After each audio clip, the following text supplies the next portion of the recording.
Elon Musk. Elon Musk. Elon Musk is For the greatest in the history, Elon Musk! Completed his $44 billion deal to buy Twitter. Elon Musk বলতেছে আমি এটা কিনছি because আমি জানি আমি পলিটিক্সে significantly contribute করব, আমি একটা ভয়েস রেইজ করতে চাইছি।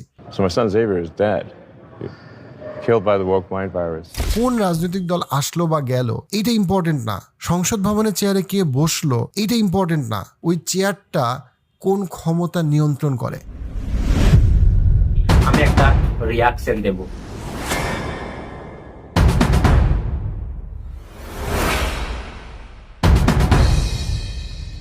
কোন ক্ষমতা নিয়ন্ত্রণ করে।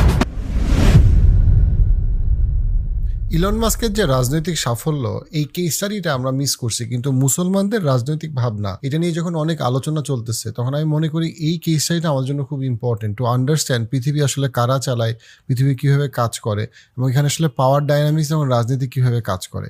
সো আমি পার্টিকুলারলি বলবো যে এই জিনিসটা আপনি যদি আসলেই মুসলমান পলিটিক্স, জিও পলিটিক্স এবং এই জিনিসগুলো নিয়ে আপনি যদি খুব আপনার আগ্রহ থাকে, দেন এই আলোচনাটা আপনার কাছে আপনার জন্য রেলেভেন্ট হবে, আপনি অনেক ফুড ফর থট পাবেন। আমরা একটা একটা করে চিন্তা করি। প্রথমত হচ্ছে ইলন মাস্ক কিন্তু কোনো রাজনীতিবিদ না, ঠিক যেমন আমরা বাংলাদেশের বেশিরভাগ শিক্ষিত মুসলমান কোনো রাজনীতিবিদ না। কিন্তু আমরা কি চাই, ইলন মাস্ক যেমন চায় যে কিছু কিছু ইস্যু সলভ হোক, কিছু কিছু প্রবলেম সলভ হোক, আমরাও কিন্তু মুসলমানরা চাই যে কিছু কিছু ইস্যু, কিছু কিছু জিনিস, কিছু কিছু প্রবলেমস সলভ হোক।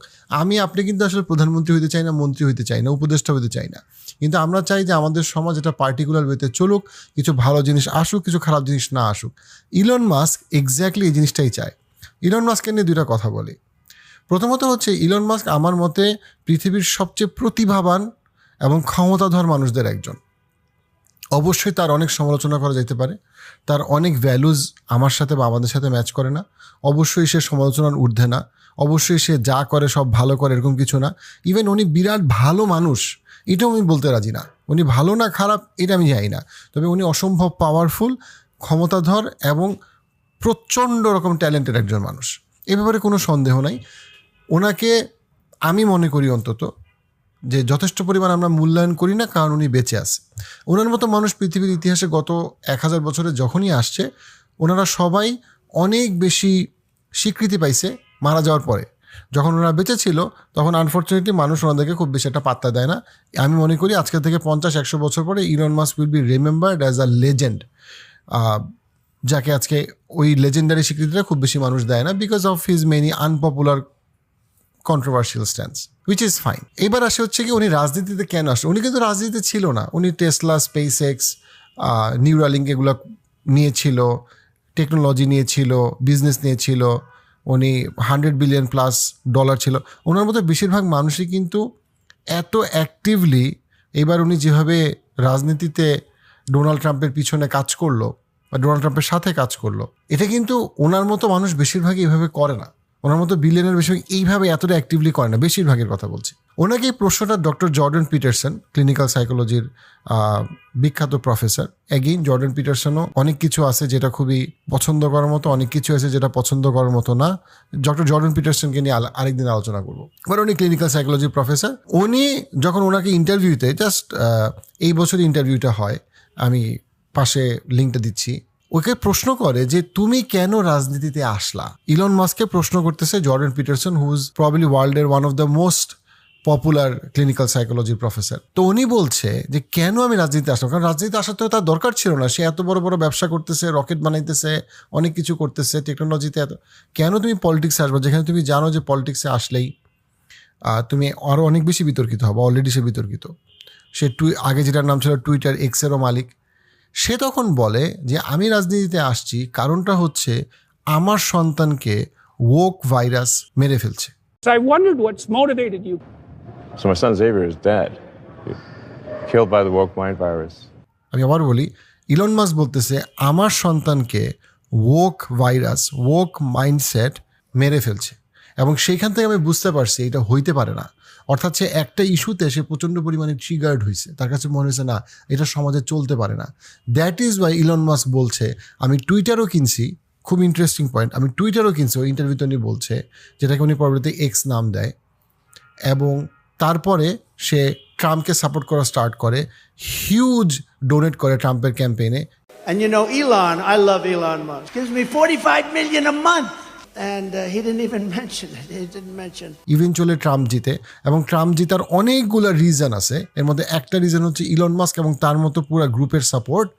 এবং ট্রাম্প এবার আসার পর থেকে যেই ইস্যুতে ইলন মাস্কের প্রবলেমটা ছিল, ইস্যুটা ছিল, স্ট্রাগলটা ছিল, সেই ইস্যু নিয়ে ট্রাম্প অনেক বেশি কথা বলে। এখন আমরা একটু বোঝার চেষ্টা করি ইলন মাস্কের সন্তান যে জীবিত, তাকে কেন ইলন মাস্ক বলতেছে যে তাকে মেরে ফেলা হয়েছে, এবং তাকে মেরে ফেলছে হচ্ছে কে? Okay virus. এখানে প্রশ্ন হচ্ছে কি তার সন্তানের ঘটনাটা কি, ওক ভাইরাস জিনিসটা কি, একটু আস্তে আস্তে আমরা বুঝি। এটা খুব ইম্পর্টেন্ট বিকজ এটা আমাদের সাথে ম্যাচ করে।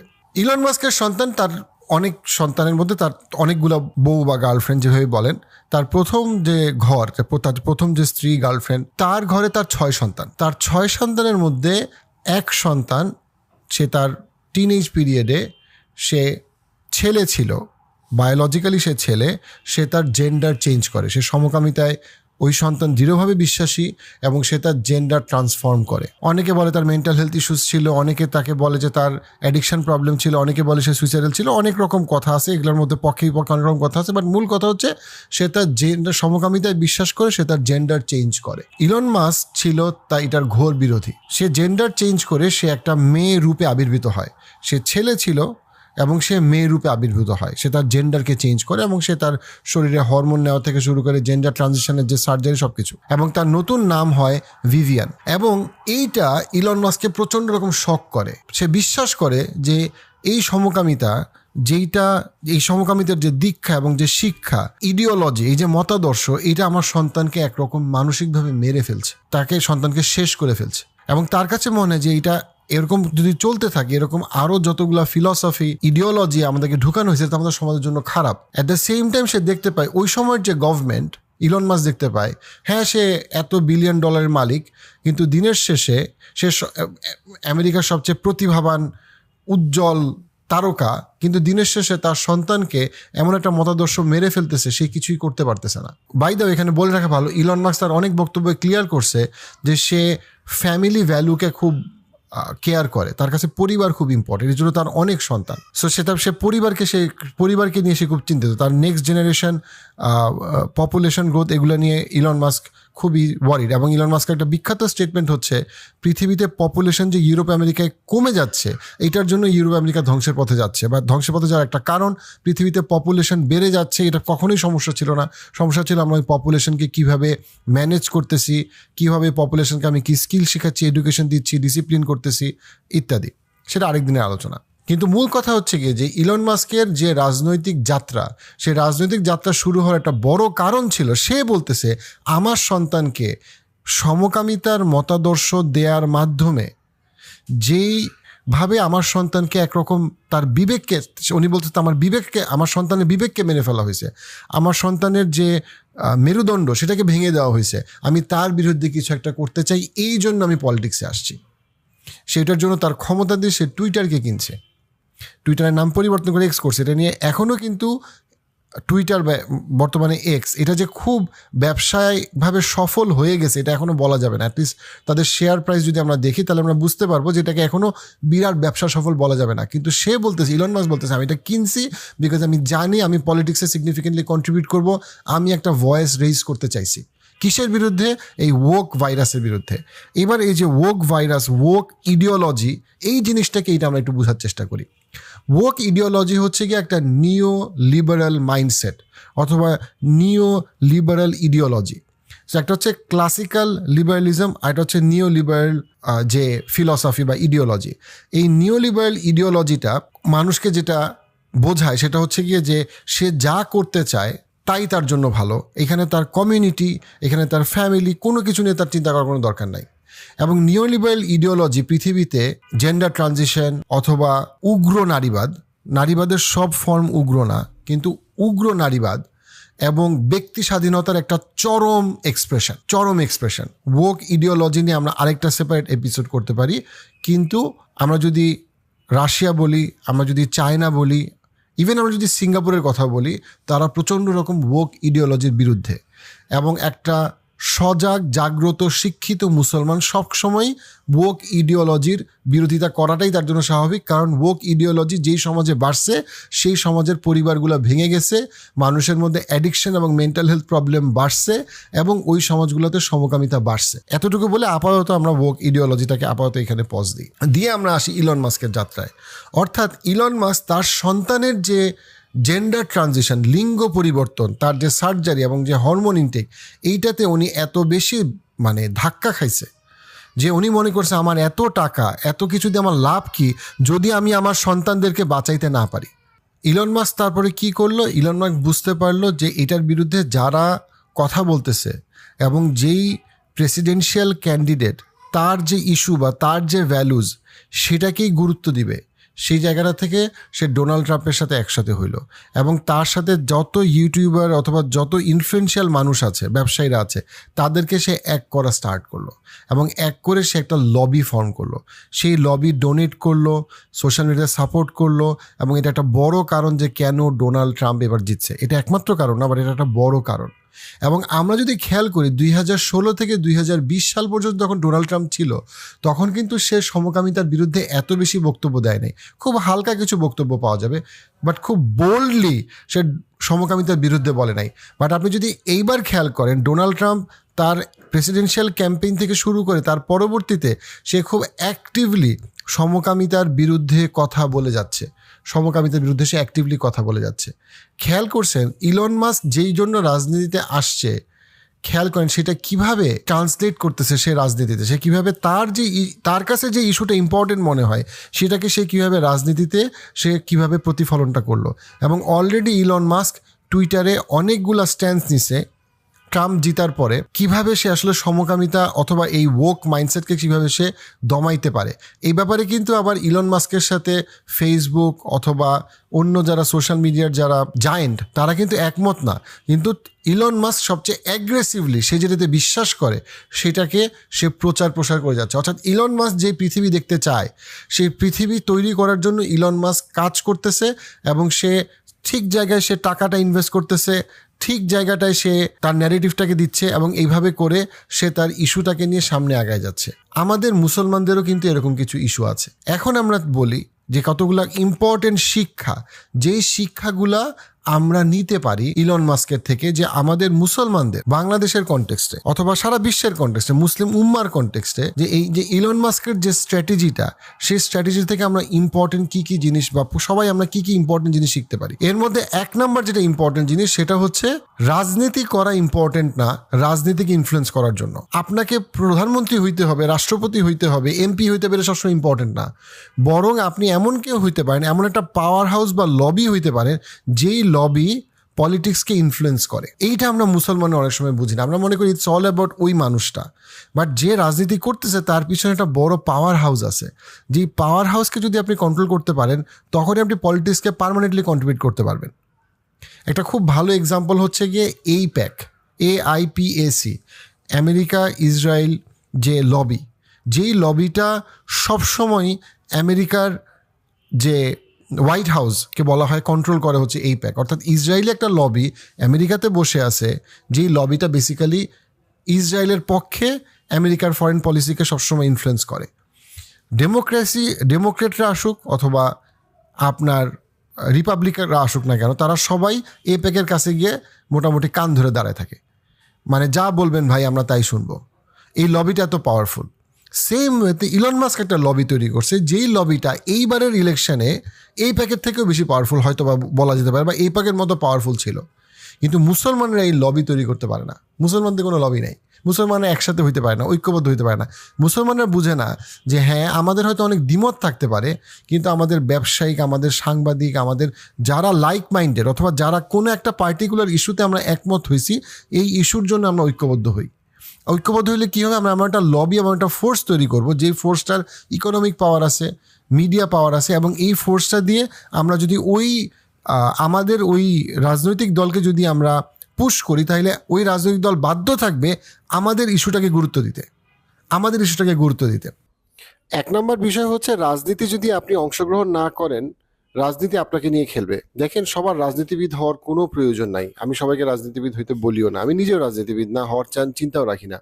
কিন্তু আপনি যদি রাজনীতি সম্পর্কে সচেতন না হন এবং আপনি যেই ভ্যালুজে বিশ্বাস করেন, মূল্যবোধে বিশ্বাস করেন, নীতিনৈতিকতায় বিশ্বাস করেন, সেইটা কি যেই রাজনৈতিক দলই ক্ষমতায় থাকুক না কেন, তাকে কি আমরা সমাজে সামষ্টিকভাবে আমরা মুসলমানরা সেই প্রভাবটা বিস্তার করতে পারি কিনা, যেন ইসলামের পক্ষে আমাদের রাজনীতি থাকে এবং রাজনীতি যেন ইসলামের বিপক্ষে না যায়। সেই জায়গাটায় আমরা যদি সচেতন না হই, দেন একটা সময় রাজনীতি আমাদের পুরাপুরি আমাদের বিরুদ্ধে চলে যাবে। আমরা আমাদের দেশের দুইটা এক্সাম্পল দেখতে পারি এখানে। একটা হচ্ছে মাওলানা ভাসানী, যিনি আমাদের বাংলাদেশের যে একদম শুরুর গল্প থেকে একটা অত্যন্ত গুরুত্বপূর্ণ একটা চরিত্র, অত্যন্ত সম্মানের একটা চরিত্র, কিন্তু তাকে নিয়ে আমরা অনেক ক্ষেত্রে আলোচনা করি না এবং আমরা ভুলে যাই এই যে আমরা বলি যে ইসলাম একদিকে আর পৃথিবী আরেকদিকে, অর্থনীতি আরেকদিকে, শিক্ষা আরেকদিকে, সমাজ আরেকদিকে, কিন্তু আমরা মাওলানা ভাসানীকে ভুলে যাই, যিনি ইসলাম এবং যিনি সমাজ বাস্তবতা সবকিছুর একজন সমন্বয়ক ছিলেন, সফল সমন্বয়ক ছিলেন। অবশ্যই আমি মাওলানা ভাসানীর কোনো অন্ধভক্ত না যে উনি যা কিছু করছেন, ওনার আকিদা, ওনার অনেক বিষয় নিয়ে আলেমদের মধ্যে বিভিন্ন রকম মতামত আছে, আমি সেই বিতর্কে যাব না, আমি নিজেও কোনো আলেম বা মাওলানা না। তবে আমি এতটুকু বলবো, ওনার যে রাজনৈতিক জীবন, সেই রাজনৈতিক জীবনে অ্যাট দ্য সেম টাইম ওনার যে নামাজ, ওনার রোজা, ওনার হজ, জাকাত, সেখান থেকে আমাদের অনেক কিছু শেখার আছে। এবং উনি আমাদেরকে বুঝিয়েছেন যে তুমি যখন রাজনীতিতে একটা প্রত্যক্ষ বা পরোক্ষভাবে একটা শক্ত ভূমিকা রাখবা, তখন সমাজে ইসলামের যে দর্শন, সম্মান, সেটা থাকবে। যখন আমরা ইসলামকে রাজনীতি, অর্থনীতি, সমাজনীতি সবকিছু থেকে মনে করবো যে ইসলামে এগুলোর কোনো কাজ নাই, এগুলো সবই ফিতনা, এগুলো সবই ময়লা, তখন দেখা যাবে এমন অনেক নীতি সমাজে প্রণয়ন হবে যে নীতিগুলো আসলে ইসলাম বিরোধী, এবং পরবর্তীতে সেই নীতিগুলোই আমাদের পরিবারের বন্ধন ছিন্ন করবে। আরেকটা এক্সাম্পল হচ্ছে, আমরা বর্তমানে গত 10-15 বছরের ইতিহাস যদি দেখি, আমরা অনেক ক্ষেত্রেই দেখব আমাদের অনেক সম্মানিত মাওলানা বা আলেম দীর্ঘ সময় কারাগারে ছিলেন, কিন্তু ওই একই সময়ে বিভিন্ন রকম মানবাধিকার কর্মীরা, যদিও তারা অনেক ক্ষেত্রে সরকারের সমালোচনা করেছে, কিন্তু তাদের যেহেতু প্রভাব বলয়টা শক্তিশালী ছিল, তারা খুব অল্প সময় কোনো রকম তেমন কোনো জেল জরিমানা ছাড়াই মানে অপেক্ষাকৃত অনেক কম জুলুমের শিকার হয়েছেন। যদি আমাদের অনেক আলেম মাওলানার অনেক ছাত্র, লক্ষ লক্ষ মাদ্রাসার শিশু, জনপ্রিয়তা, কিন্তু দেখা গিয়েছে যে তাদের যে পাওয়ারফুল লবি তাদের পিছনে না থাকার কারণে তারা কিন্তু আসলে খুব সহজেই তাদেরকে হয়তো বা কোণঠাসা করা গেছে।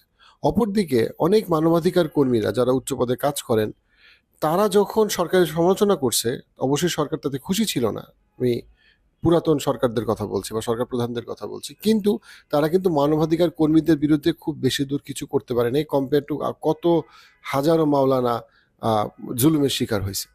তো এখান থেকে আমরা যেটা বুঝতে পারি আবারও, সেটা হচ্ছে যে অবশ্যই আমাদের সবার প্রত্যক্ষভাবে রাজনীতি করার দরকার নাই। অনেক ক্ষেত্রে সবাই প্রত্যক্ষভাবে রাজনীতি করবে, এটা কাম্য না। একটা অংশ করতে পারে, কিন্তু সবারই রাজনৈতিক সচেতন হওয়া উচিত। এবং ইলন মাস্কের থেকে এটা একটা জিনিস যেটা আমরা দেখতে পারি, সেটা হচ্ছে গিয়ে উনি যখন দেখছেন যে সমাজটা এমন দিকে চলে যাচ্ছে যেটা ওনার পরিবার, সন্তানের জন্য ক্ষতিকর, তখন উনি ওনার সমস্ত শক্তি, প্রতিভা, টাকা সবকিছু খরচ করছেন, ইনভলভ হয়েছেন এবং এটা সমাধান করার চেষ্টা করছেন। আমি আলটিমেটলি জানি না উনি কতটুকু পারবেন, বাট অ্যাটলিস্ট ওনার চেষ্টাটা খুব সিরিয়াস। এবং ওনার জায়গাটা কিন্তু ওইখান থেকে শুরু হয় না যে হ্যাঁ আমি একদিন বিশাল নেলসন ম্যান্ডেলা হব বা রাজনৈতিক নেতা। ওনার জায়গাটা শুরু হয়েছে ওই জায়গাটা থেকে যে না, আমার সমাজ আমার পরিবারকে এমন কিছু শেখাচ্ছে যেটা আমি কখনো মেনে নিব না।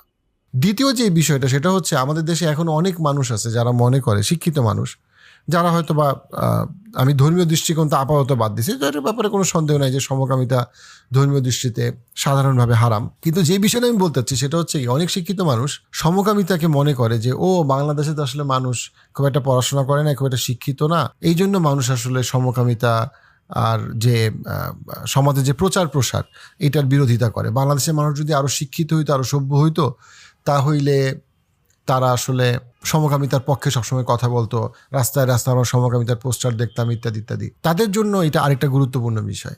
তো ইলন মাস্ক কি পড়াশোনা করেনি আপনার মনে হয়? আপনার কি মনে হয় যে ইলন মাস্ক এই যে এতগুলা কোম্পানির মানে $1 বিলিয়ন কোম্পানি তৈরি করলো ইত্যাদি, আপনার কি ইলন মাস্ককে অশিক্ষিত মূর্খ বর্বর মনে হয়?